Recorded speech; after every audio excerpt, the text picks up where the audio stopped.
오늘은 요나단과 다윗의 언약, 부제로는 그 약속을 기억하라 라는 제목으로 하나님의 말씀 나누려고 합니다. 우리는요, 한편의 긴 드라마를 보는 것처럼 우리가 사무엘상을 계속 살펴보고 있는데 참 흥미진진하고 또 그 안에 많은 긴장감들이 등장합니다. 지난 말씀에서는 불안해하는 그런 다윗을 우리가 살펴봤었죠. 자기의 속내를 요나단에게 털어놓았고 요나단이 진심으로 선하게 너를 대할 것이다 라고 고백했어도 다윗 안에 두려움이 가득해서 그 마음을 열지 못했던, 그리고 요나단을 믿지 못했던 모습들을 우리가 살펴봤습니다. 오늘은요, 그렇게 불안해하는 다윗에게 요나단이 확실한 믿음을 주기 위해서 언약을 체결하는 장면이 등장합니다. 이것은 분명히요, 요나단이 요청했던 언약이기 때문에 요나단과 다윗의 언약이라고 요나단을 먼저 앞장세워 제목을 지어봤습니다. 자, 오늘 말씀에 보면 다윗이 불안해하니까 11절에 우리가 들로 가자 하면서 이 두 사람은 들로 나갑니다. 이 역시도요, 요나단의 배려일 가능성이 높습니다. 다윗은 사울에 의해서 이미 지명수배 당한 사람이에요. 사울이 지금 죽이려고 혈안이 되어 있다는 사실을 백성들이 모를 수가 없었습니다.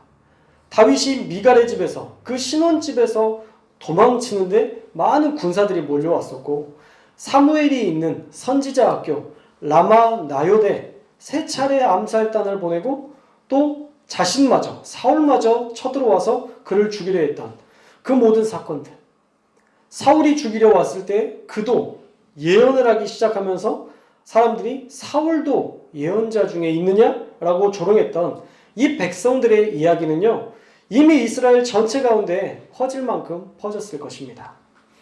그러니 지금 다윗과 요나단이 만나고 있는 장소가 어딘지는 기록되어 있지 않지만 한 곳에 오래 머무르는 것은 다윗에게 더 불안한 마음만 가중되었을 거예요. 그리고 불안해하는 장소에서 아무리 이야기해도 마음을 바꾸는 것은 결코 쉽지 않습니다. 그래서 여러분도요, 자녀와 대화를 시도할 때 또는 부부간에 어떤 이야기를 할 때에도 어떤 새로운 공간을 만들어서 대화를 하면 좋아요. 매일 다투던 공간을 벗어나서 새로운 장소에서 대화를 시도하면 마음이 조금 달라지고 또 우리의 생각이 바뀌는 경우들이 종종 있습니다. 저도 아내와 집에서 이야기하는 것과 또 청량산에 오르면서 이야기할 때 그 생각의 차이가 대단히 크더라고요. 이 대화의 장소만 바뀌어도요, 생각이 전환됩니다. 그래서일까요? 요나단은 불안한 마음을 달랠 수 있는 이런 밀폐된 공간이 아니라 요나단은 넓은 들로 다윗을 데리고 갑니다. 그리고 다윗에게 나와 언약을 체결하자라고 요청하죠. 그렇게 믿지 못할 바에는 차라리 우리가 서로 가문 대 가문으로 맹세하자. 요나단이 그런 요청을 한 것입니다. 우리 12절의 말씀 함께 읽겠습니다. 12절 말씀 시작.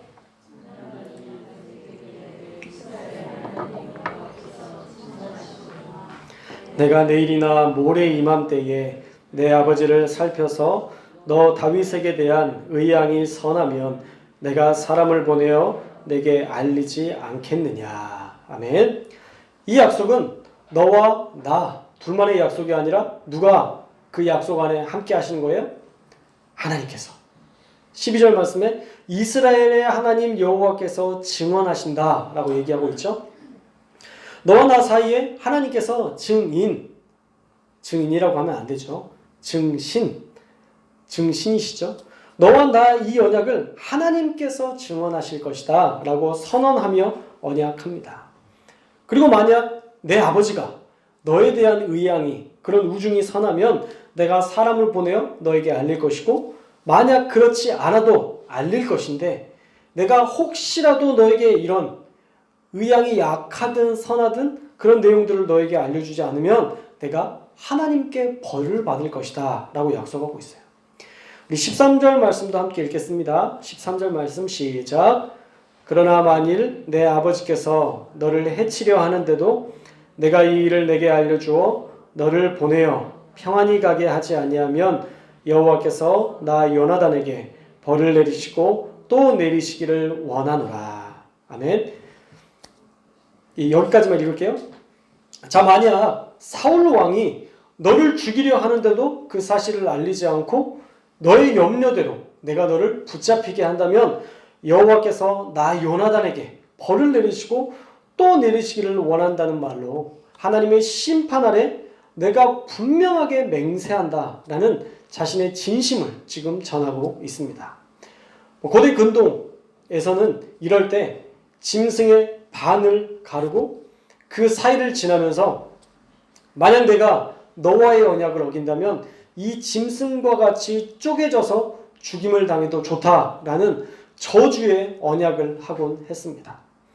그러나 짐승의 죽음, 저주로 언약하는 것보다 훨씬 더 무서운 심판, 하나님의 심판 앞에서 요나단은 지금 맹세하고 있습니다. 죽어도 너를 배신하지 않겠다는 그런 다짐을 보여주고 있는 것이죠.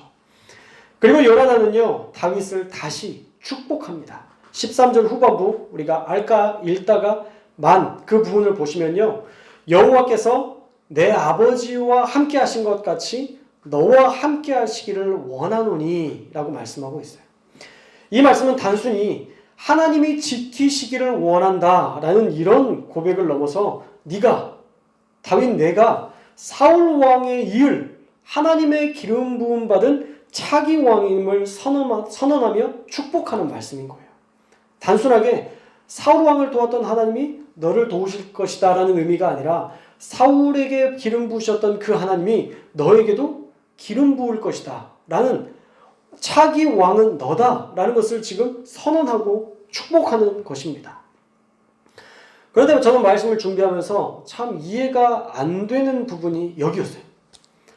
요나단은 어떻게 자기의 왕권을 다윗에게 넘겨주면서도 이렇게 마음에 평안을 누릴 수 있었을까? 여러분, 보통 요즘 사극에 보면 세자책봉을 하는데 얼마나 권모술수가 난무합니까?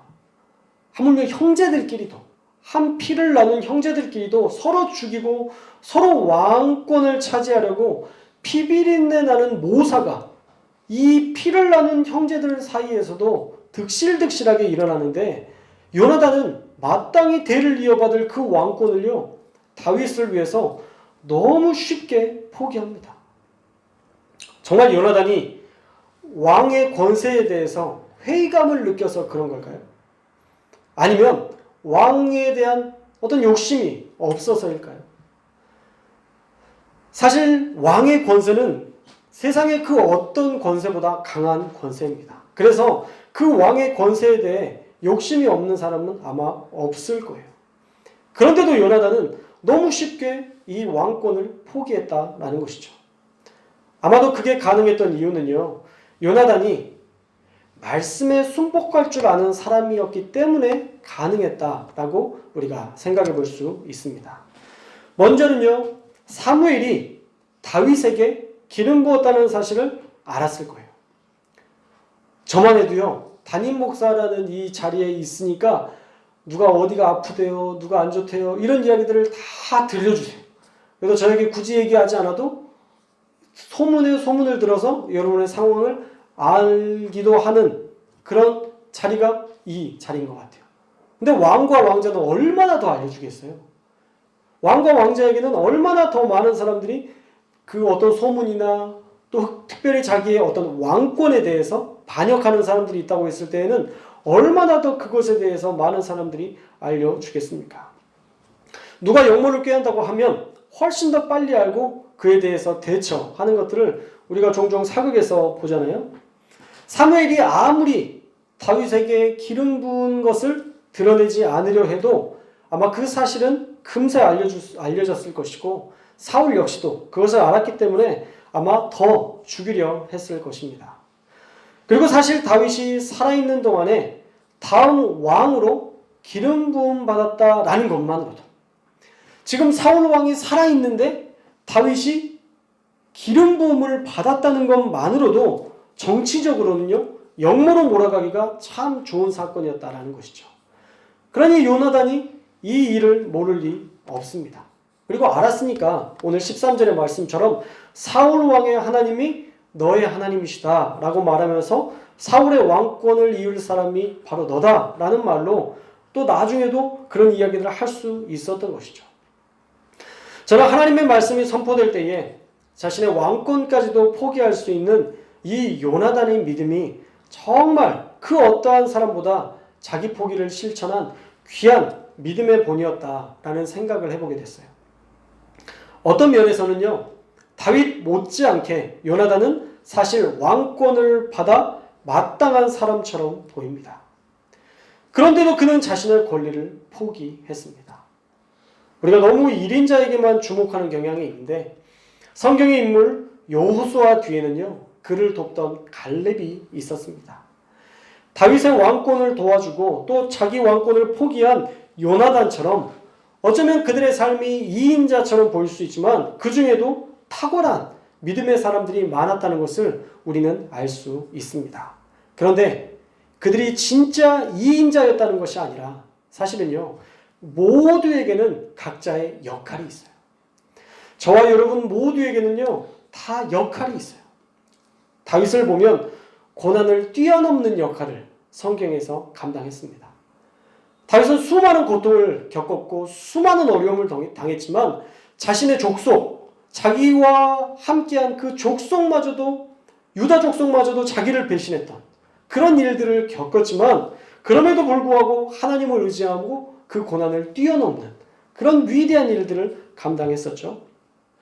어떤 사람은요, 이삭처럼 평안함 가운데 기도하며 순적하게 살았고 또 기도하는 것이 너무 쉽게 응답받는 사람들도 있습니다.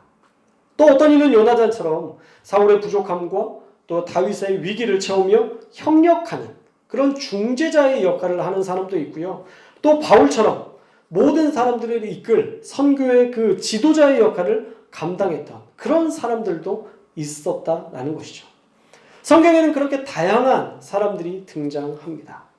그리고 세상과 교회에도요, 이런 다양한 사람들이 필요해요. 교회에 다 지도자만 있으면 어떡해요? 작은 일들, 어쩌면 소소하게 섬겨야 될 그런 것들을 다 지도자라면 아마 그런 것들을 보지 못할 거예요. 교회가 큰 일만 하려고, 그래서 작은 일들은 하나도 돌아가지 않는 일들이 나타날 것입니다. 그래서 모두가 각자의 그 역할들을 해야 된다는 거죠. 사회도 교회도. 어쩌면 작아 보이는 일들도 있고 어쩌면 눈에 드러나는 커 보이는 일들도 있을 수 있지만 그 자리에서 그 역할들을 감당해야 사회도 교회도 온전하게 세워줄 수 있다는 것이죠. 우리 교회가 오늘 말씀에서 살펴본 요나단과 같이 그런 사람과 사람 사이를 중재할 수 있는 그런 많은 성도님들이 넘쳐날 수 있기를 주님의 이름으로 축복합니다. 자기의 마땅한 권리라 해도 우리가 그것을 요구하지 않고 그것을 기꺼이 하나님의 말씀에 순종하여 포기할 수 있는 그런 믿음의 사람들이 될 수 있기를 주님의 이름으로 축복합니다. 자, 그리고 이어서 요나단은요, 서로의 가문을 지켜주자고 서로 맹세하기를 요청합니다. 우리 14절에서 16절 말씀 읽겠습니다. 피곤하시지만 14절에서 16절 우리가 말씀 주의 깊게 읽도록 하겠습니다. 시작. 너는 내가 사는 날 동안에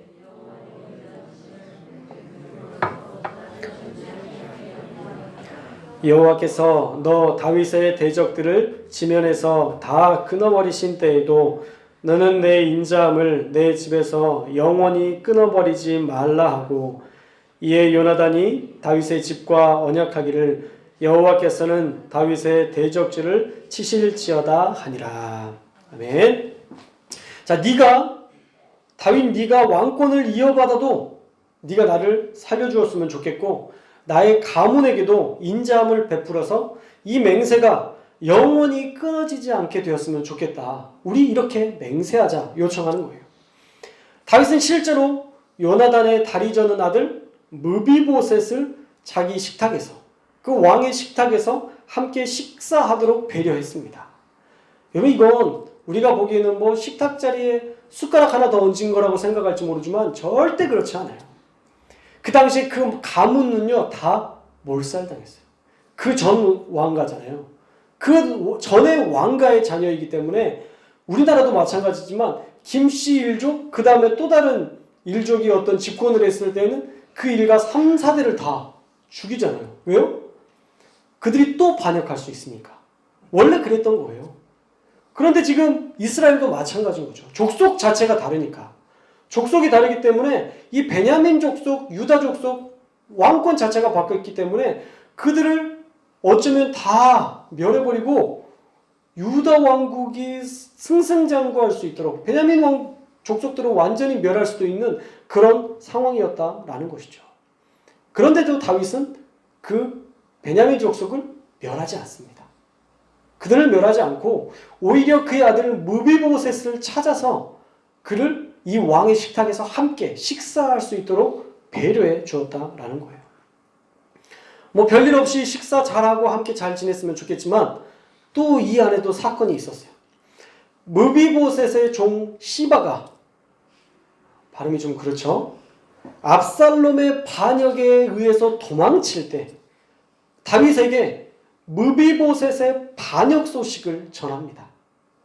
사무엘하 16장에 보면요, 무비보셋이, 발음이 너무 어렵네요. 무비보셋이 이번 압살롬의 반역으로 자기가 사울의 왕권을 이을 수도 있다는 기대감을 가지고 있다라고 말하고 있어요. 사울의 왕가였던 무비보셋이요, 압살롬이 반역을 일으키니까 이제 내가 다시 왕이 될 수도 있겠구나 라는 이야기를 했대요. 사무엘하 16장 3절에 보면 세번역 말씀으로 보면요, 시바는 무비보셋이 지금 예루살렘에 남아있는데 그는 이번에 이스라엘 가문이 자기 할아버지의 왕권을 자기에게 돌려줄 줄로 알고 계십니다 라고 이 종이었던 시바가 반역을 고합니다. 무비보셋이 반역했대요. 반역했다라는 것을 지금 다윗에게 고하는 거예요. 그런데 무비보셋은 또 다른 증언을 하죠. 무비보셋도 압살롬의 반역이 일어났을 때 다윗과 함께 떠나려고 했었는데 사무엘하 19장에 보면 말의 안장을 올려라. 내가 다윗 왕과 함께 떠나겠다라고 명령을 했지만 그의 종 시바가 그렇게 하지 않았다고 증언합니다. 누가 지금 잘못했는지는 명확하게 얘기하지 않아요. 무비보셋이 거짓이었는지 아니면 시바가 거짓이었는지 명확하게 성경에서는 정리하지 않고 끝나는데, 그런 반역의 정황이 있어도 다윗은 무비보셋을 용납하고 그가 이런저런 말을 하면서 당신의 처분을 따르겠습니다 라고 그의 목숨을 다윗 왕에게 맡길 때 다윗이 이렇게 얘기합니다. 그게 무슨 말이냐? 이 땅을 시바와 나누어 가지라 말하며 무비보셋과 시바 모두를 다 용납해 줍니다. 아마도 다윗의 머릿속에 남아있는 이 요나단과의 언약이 그의 아들이 반역을 저지른 정황이 포착되었어도 너그러이 용서할 수 있는 힘이 되지 않았을까 생각해 봤어요. 우리에게도 그런 하나님과의 약속이 있다면요, 어떤 사람에 대해서 또는 어떤 서약에 대해서 우리는 잊지 않고 그 언약을 지켜낼 수 있을 것 같아요. 저와 여러분 안에 과거에 여러분들이 하나님과 약속했던 어떤 하나님과의 그 약속이 있다면 여러분들이 그 약속 꼭 이행할 수 있기를 주님의 이름으로 축원합니다. 또한 우리가 신앙생활을 하면서도 하나님께 그런 약속을 드릴 수 있어야 돼요. 작은 것이지만 하나님, 제가 이렇게 살겠습니다. 제가 하나님 앞에서 이 예배만큼은 제가 평생에 지키겠습니다. 하나님, 제가 이 기도의 시간만큼은 평생 지키겠습니다. 제가 이 말씀을 읽는, 이 말씀 한 장을 읽는 이 일은 내가 평생 지키겠습니다. 여러분들 안에 그런 거룩한 부담감들이 있었으면 좋겠어요. 그래야 우리가 신앙이 자랄 수 있고 우리의 믿음이 자라갈 수 있는 그런 길이 열릴 수 있기 때문이에요. 또 혹시 여러분들이 그 약속들이 기억나는 게 있다면 이제라도, 할렐루야, 이제라도 그 약속을 여러분들이 이행할 수 있었으면 좋겠습니다. 저는 여러분이 하나님과 약속했던 그 과거의 약속이 무엇인지 저는 하나도 몰라요. 저는 그 부분에 대해서 전혀 모르고 있습니다. 그러나 우리 하나님은 기억하고 계십니다. 그리고 지금 저를 통해 그 약속을 선포하게 하시고 여러분들에게 떠올리게 하시고 그 약속을 이행하라 라고 대언하게 하셨습니다. 우리는 잊어버리지만 하나님은 아직도 그 약속을 기억하고 계시는 거예요. 그러니 서원하고 갚지 못하는 자가 되지 말고 서원한 대로 온전하게 이행하는 그런 다윗과 같은 그런 귀한 믿음의 사람들이 되시기를 축복합니다. 우리가 하나님과의 약속을 어기면 하나님도 우리와의 약속을 거두셔서 우리도 그 일에 대해서 할 말이 없는 거예요. 결국 누가 손해일까요? 우리가 더 손해입니다. 우리가 그 일을 이행했을 때 훨씬 더 큰 축복을 받을 수 있는데 우리가 그 일을 이행하지 않으면 훨씬 더 하나님의 큰 축복을 누리지 못한다는 것이죠. 더 큰 복 받을 길을 조금의 이익 때문에, 조금의 유익 때문에 우리가 포기해버려서는 안 됩니다. 약속은요, 상호간에 지키는 거예요. 하나님이 약속하신 것들을 지금도 신실하게 이행하고 계시다면 여러분도 하나님과 약속했던 그것들을 신실하게 이행할 수 있어야 됩니다. 혹시 여러분이 하나님 앞에서 지키지 못한 것이 있는지 기도할 때 여러분들이 한번 잘 살펴보시고 다시 결단하여서 하나님과 맺은 언약대로 여러분이 하나님께서 원하시는 일들을 감당하고 또 복의 근원이 되고 복을 나누는 많은 열매 맺는 저와 여러분들 다 되시기를 주님의 이름으로 축복합니다.